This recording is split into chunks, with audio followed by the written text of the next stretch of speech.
Hello everyone and welcome to SentUAMessage, your weekly dose of Xbox 360 news, information and terrifying glimpses into the Hell dimension. I'm Andy and I'm joined by Jane from MSN Tech and Gadgets. Dan Marr is currently unwell.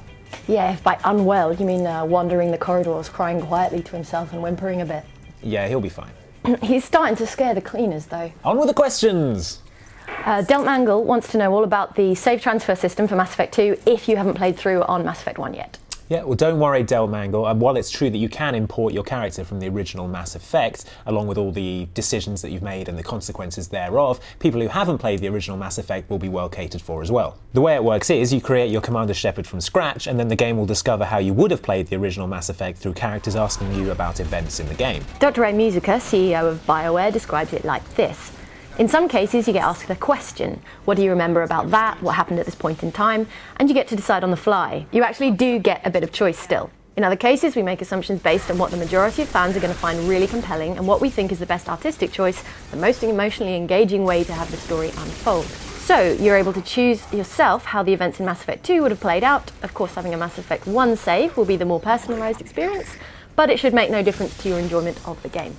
Mass Effect 2 was out yesterday and is already Metacritic's second highest ever rated Xbox 360 game, so you should probably think about picking it up. Okay, next up, Flabchop is asking if there's any info on Homefront, the FPS that's coming out this year that he's calling the unofficial sequel to Frontline's Fuel of War.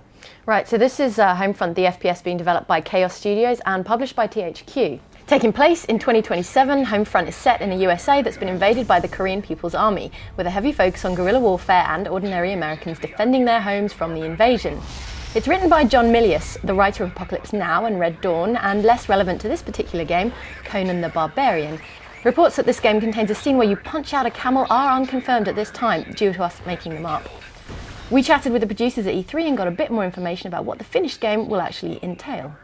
So it's a first-person shooter, and we knew there are a lot of awesome first-person shooters out there already, so we want to make sure we innovate in some key areas. One of those is in terms of storytelling, and sort of telling a unique story in a unique setting.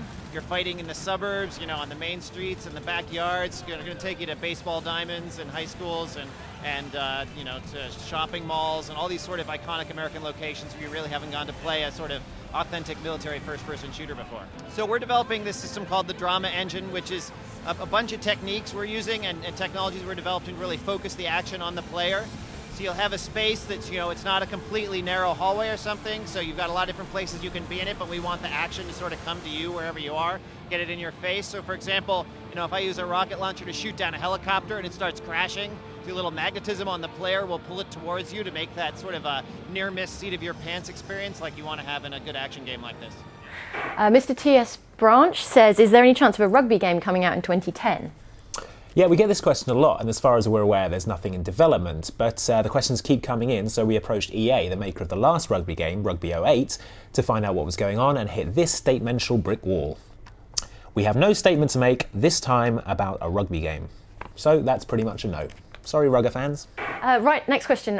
When will there be an AVP demo? Yeah, easily our second most popular question this week, right behind the ever-popular WANCA Modern Warfare 2 map, is whether the Alien vs Predator upcoming game is going to have a demo. And the good news is, yes, it will.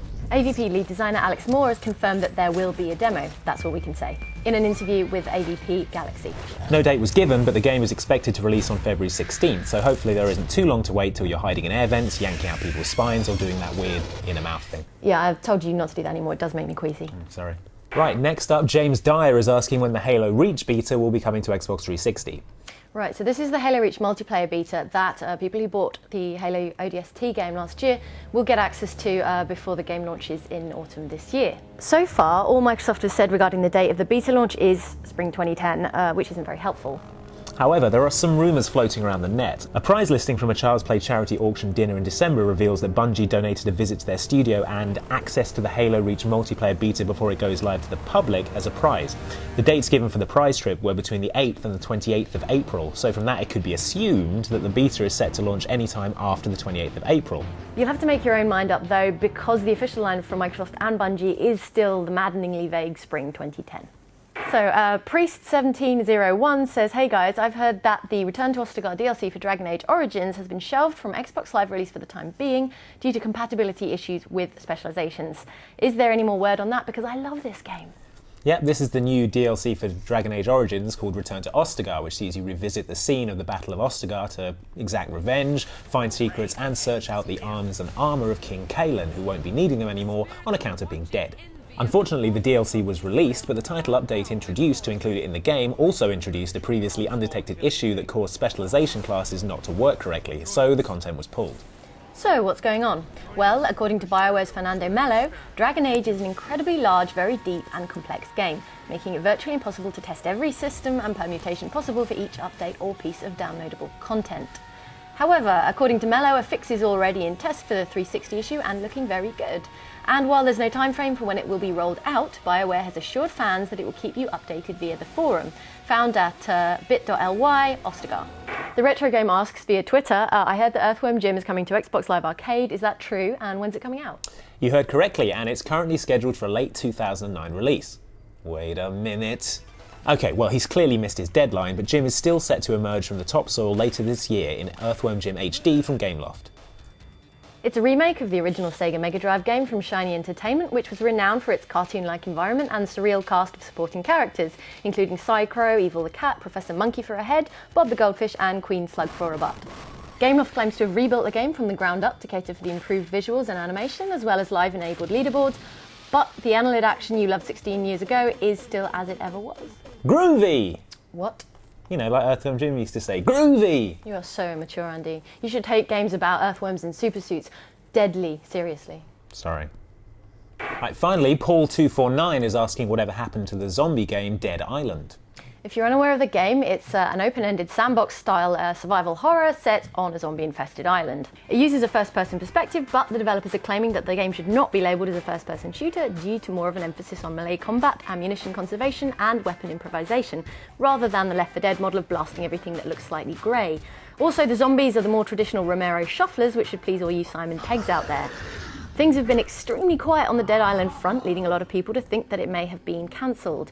The good news, however, is that the game is still definitely in production. Mike Chanel from OXM has been doing some detective work for us and got this statement on the status of Dead Island from the game's international brand manager. One thing I can state is that the game is in development and cancellation was never an option. After the release of Call of Juarez Bound in Blood, we were able to allocate additional resources to the project. I wish I could give you more information than that. For the time being, we're working hard to make a kick-ass game. We'll give you an update as soon as we can. So keep an eye out, zombie fans, because this looks like it might be one to watch. Well, that's it for this week. Dan finishes his course of electroshock therapy tomorrow, so he'll be back next week. Keep your questions coming into the gamertag SentUAMessage to sentuamessage@hotmail.com. You can @ us on Twitter @SentUAMessage, write on our Facebook wall at facebook.com/SentUAMessage, or attach your question to the leg of a homing pigeon and trust its keen avian instincts to guide it home safely. So that's all for now. We'll see you next time. Bye-bye.